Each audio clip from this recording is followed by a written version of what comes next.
Hello, and welcome to the first part of the chemo journey series, I guess, and side effects and how we're dealing with it. So this wasn't the plan. I wasn't originally going to do this, the first one. I wasn't entirely sure I was actually going to do this at all, period.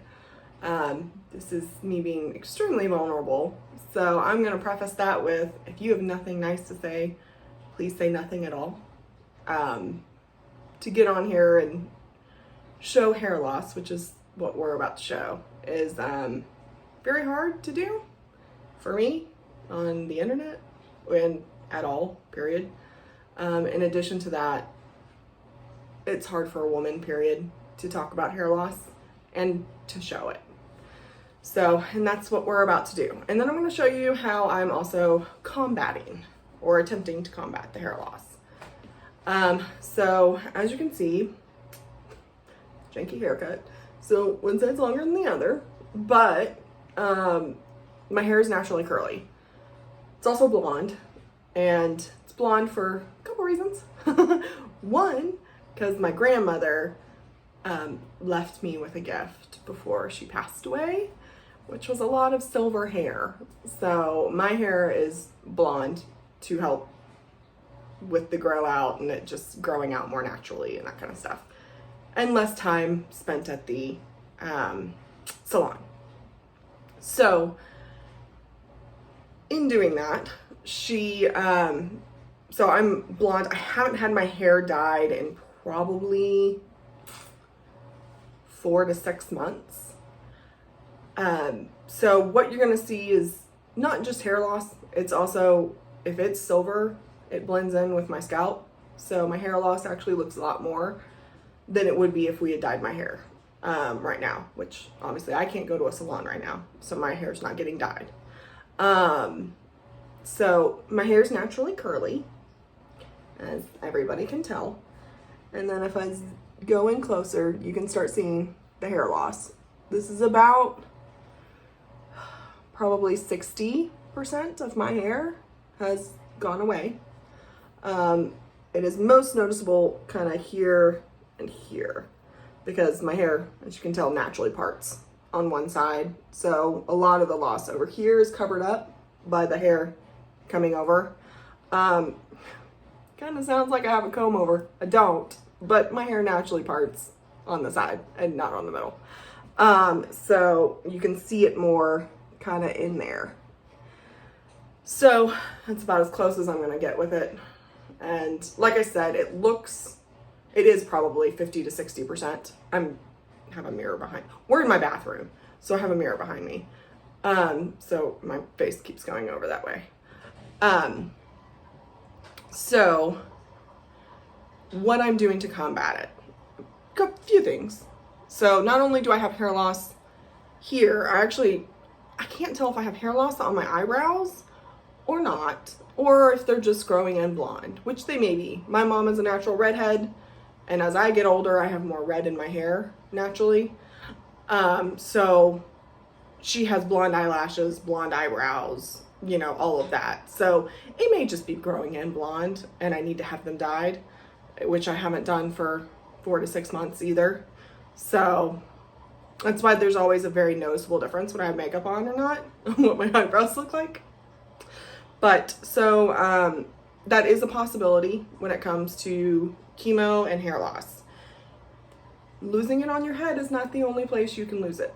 Some people lose it literally all over their body. They lose their eyelashes, they lose their eyebrow hairs, they lose it everywhere.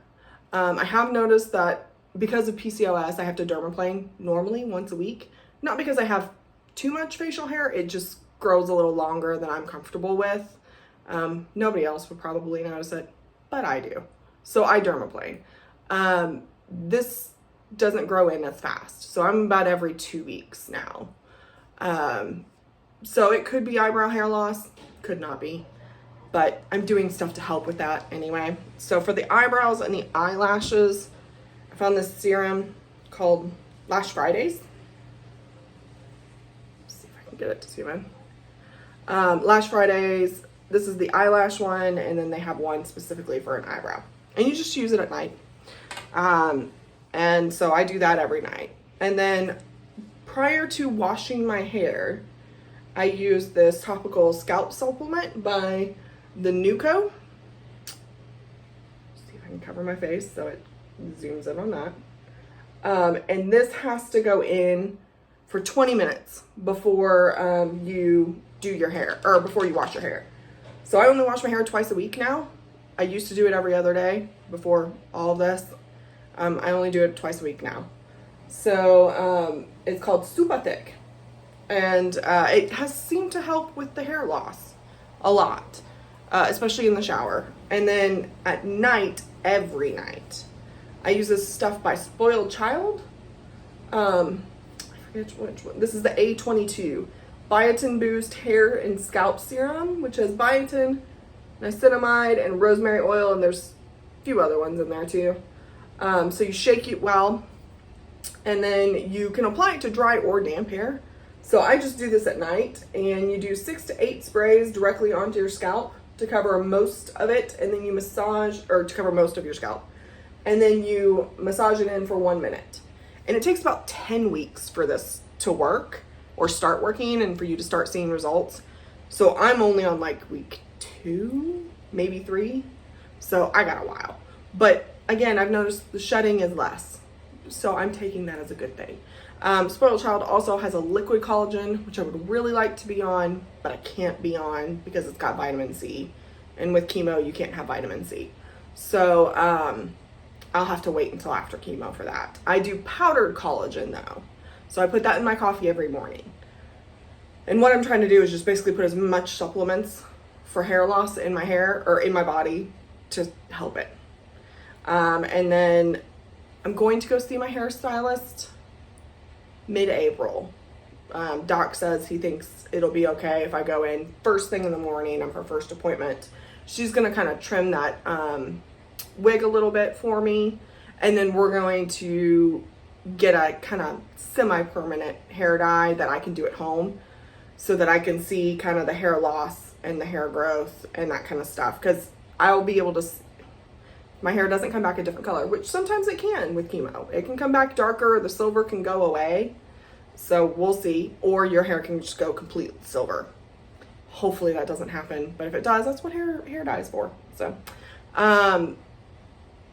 but I'll start dyeing it then, because we'll be close to the 10 weeks for all this other stuff, to see how it's coming in, to see if it is coming in, and all of that kind of stuff. So I can kind of keep an eye on it. When I start dyeing my hair again, it'll probably go blonde, so that kind of brown blonde instead of kind of platinum blonde that I have been. So it's just easier maintenance, and I'm all about easy maintenance. So that's kind of what I'm doing with that.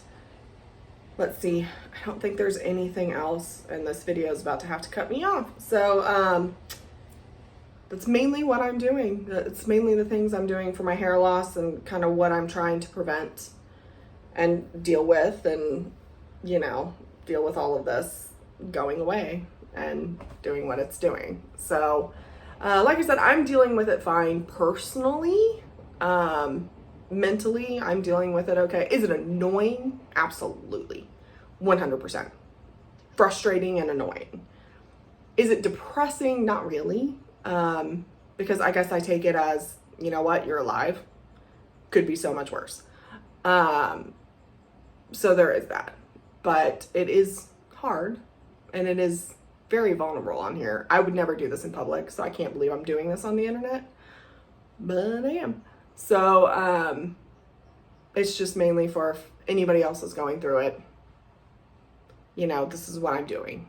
So if you have any questions, let me know. Hopefully none of you are going through it, or you have no family members that are going through it. But if they have any questions, I can tell them what I've learned. Again, if it's going to be something you ingest, you need to talk to your doctor, not me. Collagen's fine for me. I don't know if it would be fine for breast cancer or ovarian cancer. That's something you guys would need to talk to your docs about. Other than that, you guys have a great rest of your weekend. And if you're anywhere where there's horrible weather, stay safe.